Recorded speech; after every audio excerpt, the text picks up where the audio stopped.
The title of this teaching is The Emotions of God, and this is part 2. The goal of this teaching is to use the Bible to answer the question, does God have emotions, and does He express those emotions? What got me thinking about this was much of my upbringing. It sort of painted a picture of God as being stoic, emotionless, demanding.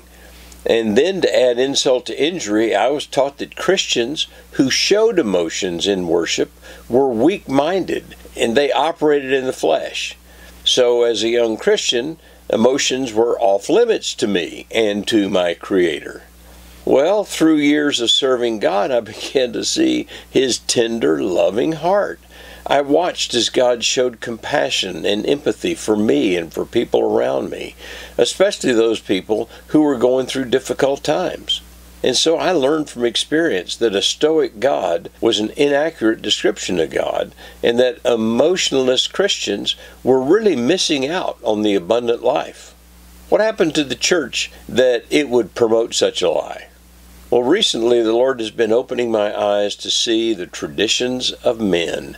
And as I was trying to list in my mind what these might be, the Lord reminded me of this false doctrine about emotions, a concept developed by men, not by God or by His Word. Before we go back to God's emotions, let me just give you another example of the traditions of men, okay? Titles for clergy. Did you know that in the early church, brother and sister were the only titles that were used? But after a few years, we began to accumulate titles, and sometimes titles on titles to describe our clergy. Priests and pastors are called reverend, meaning someone to be revered. Why in the world would a clergy person be worthy of more reverence than anyone else? Some priests are called the Right Reverend. Bishops might be referred to as the Most Reverend, or even Your Excellency. And the list just goes on and on. This is the problem with us using titles. We use titles to separate us from one another and to elevate one over the other, implying that somehow some are better, more important, more spiritual than others. And this is the problem with using titles this way. We are all bondservants. We're all on the same level. Jews, Gentiles, men, women. There is no distinction in Jesus, but we each have differing assignments, like pastor or bishop. But even in those assignments, they don't elevate the person. They actually make that person the servant of those who they are over. Even the titles of bishop or canon or apostle, they're often used to show how that person is more important than common lay people, or how that person must be more spiritual than a lay person. What a tradition of men! The Bible clearly teaches that no one is to lord it over another, and yet we do it all the time through our positions and titles. Some make themselves out to be the servants of another human, when the truth is that we're all slaves to Jesus and to Him only. And we are all called to serve each other, not lord it over each other. Well, anyway, it's one of my pet peeves of the traditions of men. Let's go back to the emotions of God, and let's look at how the traditions of men have led us down the wrong road. We're looking at Hebrew words that describe emotions, and we're finding places in the Bible where those words are associated with God. Last time we explored chamal and nacham. Chamal, it means to commiserate, to feel compassion, to feel pity, driven by empathy. Nacham is like a coin. It has two sides. On the one side is feeling sorry for something that has happened to you or happened to somebody else. But on the other side of that coin is to commiserate with someone for their sorrow. That is to feel their pain and then try to comfort them in their pain. These are two beautiful Hebrew words that describe some of the emotions of God. The next Hebrew word we're going to look into is racham, R-A-C-H-A-M. It's similar to the word nacham that we've just studied. They both have the same root. The difference is the first letter of each word. And as we already saw, naka means to pity or feel sorrow or pain, and it can also mean to bring comfort or sharing someone's sorrow or pain. Racham, on the other hand, is a much more intimate word. The noun form of the word literally means womb. And the implication of the word is the deep loving feelings that a mother feels toward the baby that's growing in her womb. You can't get more intimate and deep than those kind of feelings of love. The verb form of racham means to fondle. That can mean to fondle in a sexual or non-sexual way, but it involves feelings so deep that you want to express them by touching the person that you love. Both forms of this word paint a picture of deep, intimate compassion, tender love. Surely, the lofty and mighty God of the universe could not have feelings as base as these. I mean, some have described these kind of feelings as fleshly. Let's see what the Bible tells us about God feeling racham, okay? And we're going to start with Ezekiel 39:25. Ezekiel 39 and verse 25. Therefore, thus says Yahweh, God, now I will restore the fortunes of Jacob, and I will have mercy on the whole house of Israel, and I will be jealous for my holy name. I will have mercy on the house of Israel. What's translated as mercy here is really the word racham. More literally, I will be loving and compassionate toward Israel. That's what it says, not mercy. In the Old Testament, racham is usually translated correctly as compassion. And this is the crazy thing. In the Old Testament, the English word mercy is always translated from a form of racham. The Hebrew word racham never means mercy the way we use that term today. Racham in the Old Testament always means this intimate love and deep empathy and deep compassion. You've heard me before express heartburn over how the English translators of the Bible use the word mercy when the underlying word is always empathy or compassion. And it's never mercy in the sense of how we use that word today. But I want to hit the highlights again about that because I want to put it in context of this teaching of God's emotions. As you can see, the Hebrew word racham is not at all about mercy the way we use the word mercy today. The words used to describe a mother's deep felt love for a baby growing in her womb would never include mercy, would they?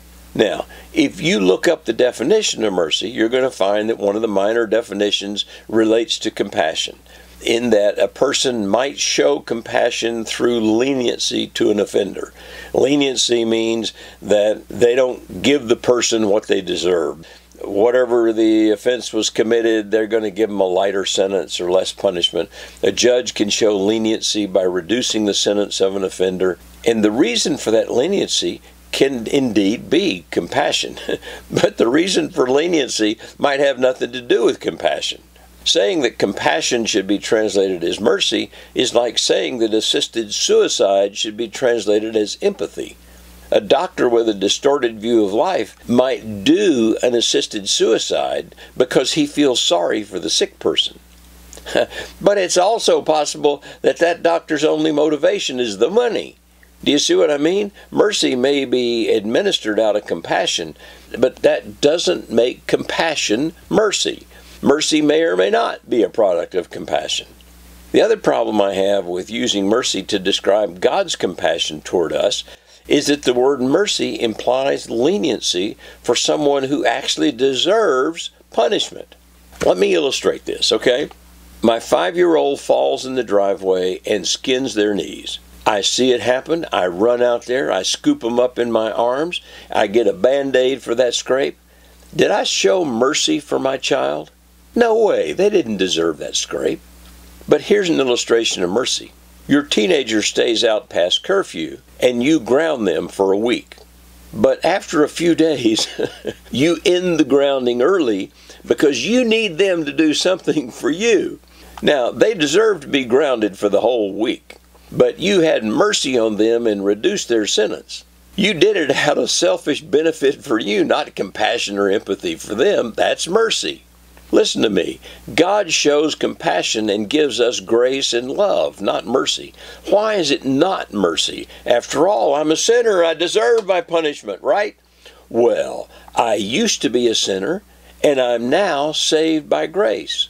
But saved by grace means that I'm now innocent of any and all sin, as if I had never committed a sin in my life.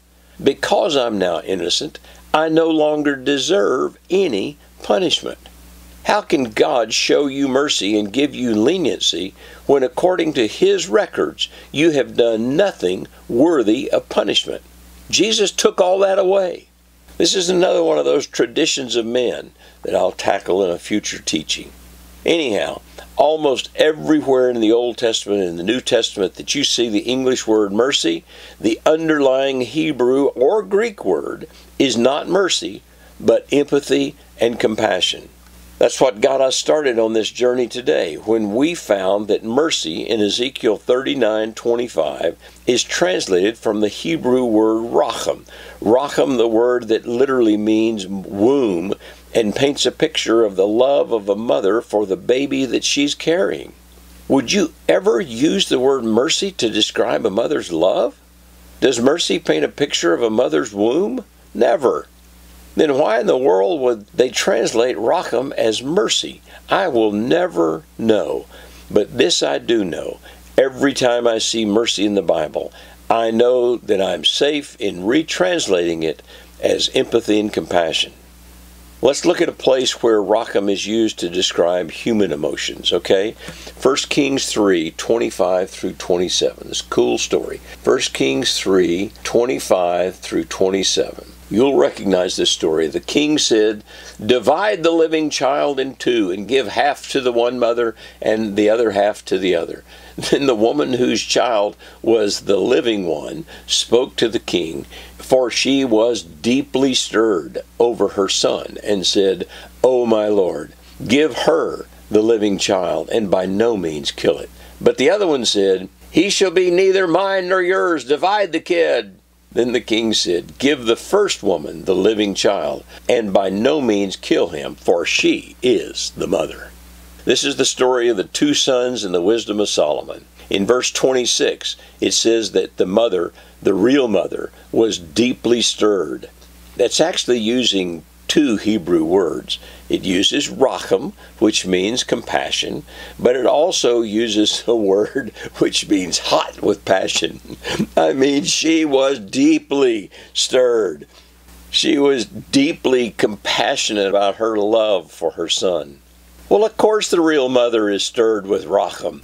This was the baby of her womb that she felt deep compassion for. Would you ever translate that as she was stirred with feelings of mercy? No. You'd say that mercy had nothing to do with it. What this mother felt in this story, it was a deep, raw, intimate compassion, not mercy. Now, do you see why translating this word as mercy in other places is usually out of place? What about God's feeling? Does God feel mercy, or does He feel compassion toward us? I'm going to read this first from the King James, which translates racham into the word mercy, okay? So go to Jeremiah 42:12. Jeremiah 42:12. "And I will shew mercies unto you, that He may have mercy upon you, and cause you to return to your own land." So I will show you mercies, and the king is what he's referring to here. King of Babylon will have mercy on you. Okay, now let's read this out of the New American Standard, which gives it actually, I think, a correct translation, because it says, "I will also show you compassion, so that he, the king of Babylon, will have compassion on you." You see here, this word racham is actually used in two forms. One is a noun, the other is a verb. Literally, as a noun, it means womb. The noun compassion is used in the New American Standard, and it's used as a verb. It means to fondle. Well, in this verse, God is telling Judah not to be afraid of the king of Babylon, because God is leading this man And God has a mother's kind of compassion for Judah, and God will make sure that the king of Babylon will tenderly handle Judah. You see how the word fondle would be used there?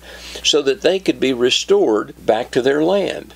When we read it this way, the way it was written, man, this is a beautiful verse, isn't it? Psalm 40, verse 11. Psalm 40, verse 11. You, Yahweh, will not withhold your compassion from me. Your loving kindness and your truth will continually preserve me. David calls on God not to withhold three things. Now, it depends on which translation you use as to what the correct words are. In the King James, David asks for mercies, loving kindness, and truth. In the New American Standard, David asks for compassion, loving kindness, and truth. The word translated as mercies or compassion is racham, depending on your version there. And we know that racham means compassion, not mercy. This is one indication to me that it makes a difference which translation you read, which Bible you use. The NIV and the New King James, or the King James, they both mistranslate racham as mercies. But the NASB, New American Standard, and the Christian Standard Bible translates it correctly as compassion here.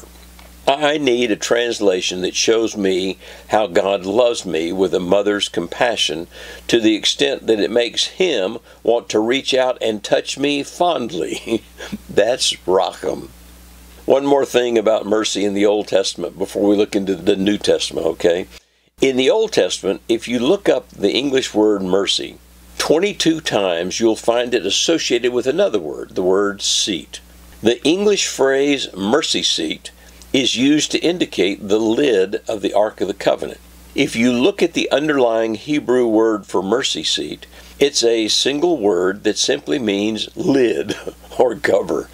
The Hebrew word is only used in the Bible to describe the lid of the Ark of the Covenant, and to an ancient Hebrew reading this, they would have read it as a special lid that covers the ark. They would not have understood it to have anything to do with mercy. Generally in the Old Testament and New Testament, like I said before, when I see the word mercy, I just retranslate it in my mind as empathy and compassion. But in the case of mercy seat, don't go retranslating that as compassion seat, okay? Because it really has nothing to do with mercy or compassion or racham or anything else. It just means lid, okay? Anytime you find a truth in the Old Testament, I want to find and confirm that truth in the New Testament, like how this word racham really means compassion, not mercy. Most scholars agree that Jesus and his disciples spoke Hebrew, or maybe they spoke a similar language called Aramaic, but the first manuscripts we have of the New Testament, they were written in Greek. So it's really helpful if we can find an Old Testament quote in the New Testament, and then we can go back to compare the Greek words in the New Testament with the Hebrew words in the Old Testament and verify that the Greek word used is indeed similar to that Hebrew word in the Old Testament. It's not always like that. Does that make sense? Okay, are you up for a little treasure hunt with me to see what Greek word was used in the New Testament that means the same or nearly the same as the Hebrew word racham? Go to 1 Peter 2 and 10. 1 Peter 2 verse 10 reads, "For you once were not a people, but now you are the people of God. You had not received mercy, but now you have received mercy." When you didn't belong to God, Peter says, you didn't have God's mercy. Or at least that's what my translation reads. But now that you've received mercy, and again, that's what my translation says, then now that you're a Christian, you have received mercy, or at least according to my translation. I wonder what the original prophecy in the Old Testament said. I wonder what words they used for Peter's quote here on mercy. Well, Peter is quoting from Hosea 2:23. Hosea 2 and verse 23 reads, "I will sow her for myself in the land.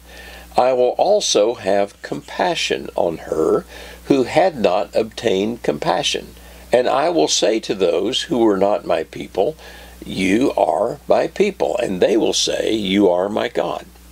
Now, God says that he will have compassion on those without compassion.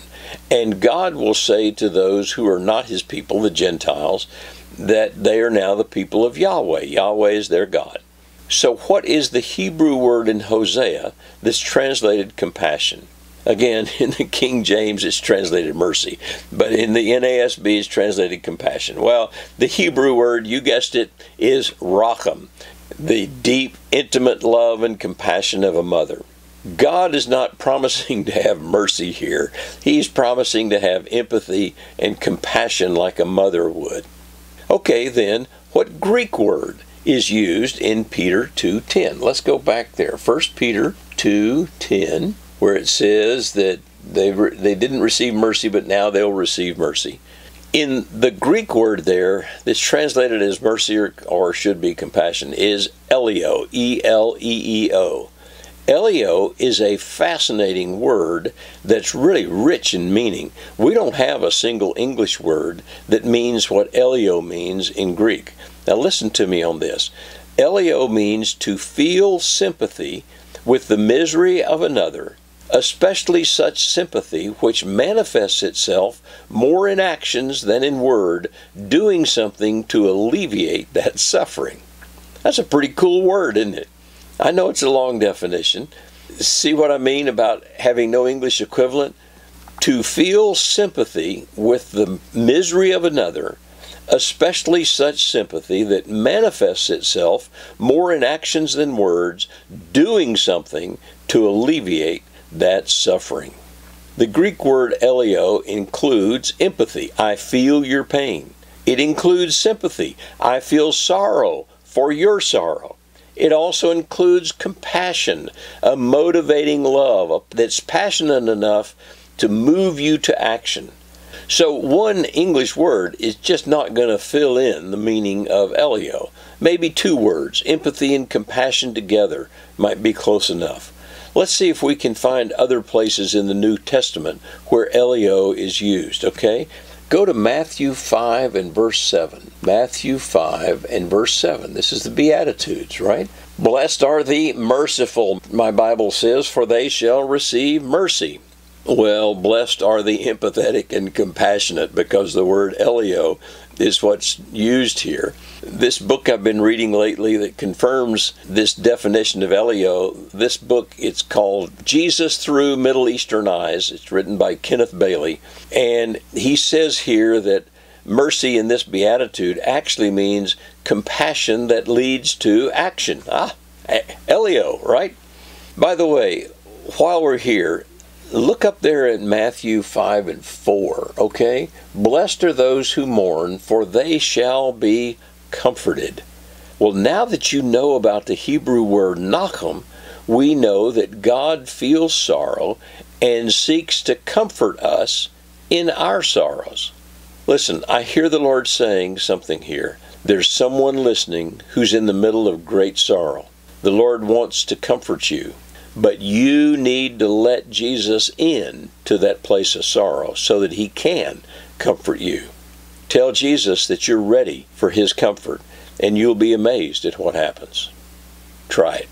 Well, anyhow, of course, when God sees someone going through sorrow, he immediately begins to look for ways to comfort them. Why? Because he feels their pain, and he must commiserate. God has intense emotions, and he feels those emotions intensely, and he expresses those emotions. Here's another place where compassion is the obvious meaning, not mercy. Go to Mark 10, 47 through 48. Mark 10, 47 through 48. When a blind man, Bartimaeus actually, heard that Jesus the Nazarene was coming along, he began to cry out and say, Jesus, Son of David, have mercy on me.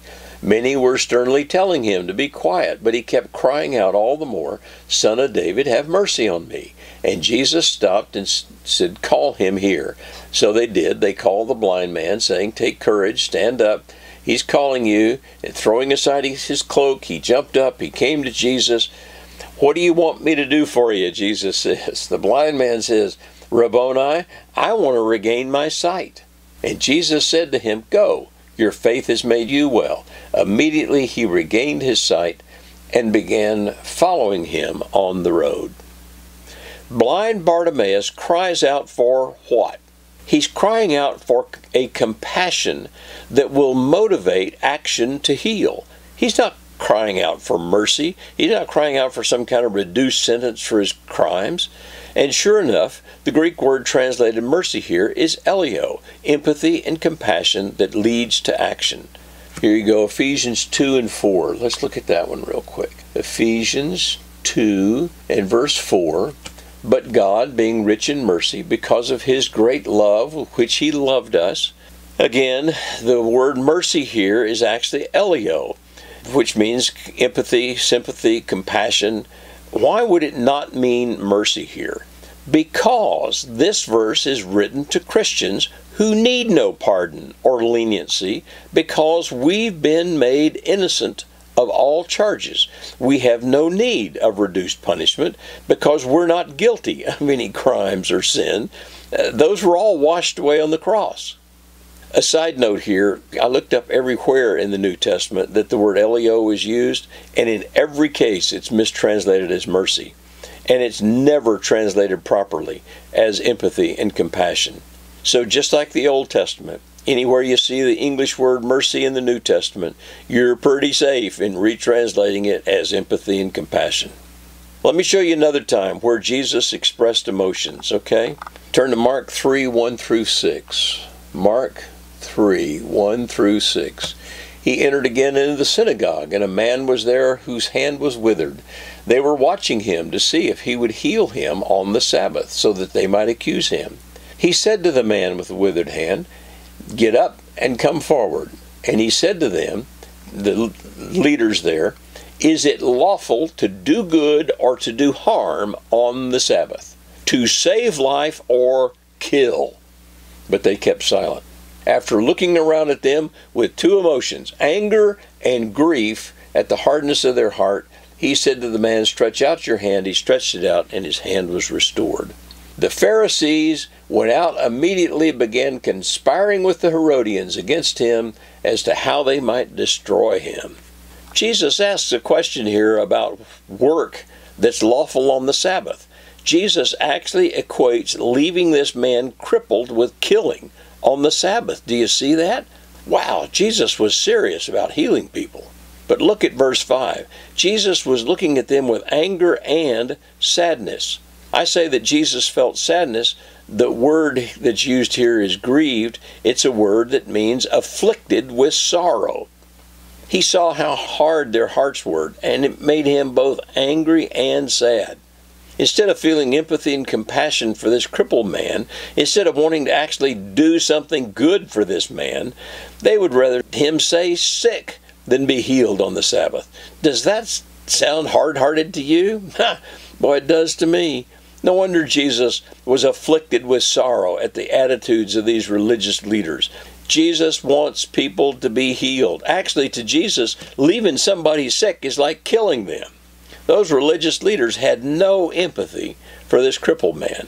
God and Jesus feel pity, empathy, compassion, grief, sadness, distress, gloominess, emotional pain, sorrow, brokenheartedness.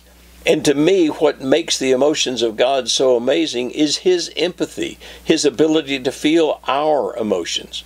Listen, whatever emotions you feel, good or bad, Jesus and your heavenly Daddy feel those emotions right along with you. They can't help but feel your emotions because they're empathetic. If you do something mean to me, you know what? I might close my heart off to you. I might not care anymore about what bad things might happen to you. Humans can do that. But listen, God cannot turn off His empathy for you because it's built into His nature. When Jesus saw how sad everyone was at Bethany there at the death of Lazarus, even though Jesus knew that He was about to take away all that sadness in minutes, their grief was just going to be turned to joy. And yet, knowing that, Jesus saw their sadness, and with empathy for them, he began to cry and weep. He can't help himself. He can't help but feel everything that we're feeling. That's how Jesus living in you is with you. We'll come back next time. We'll look at some other emotions God has, including anger and wrath.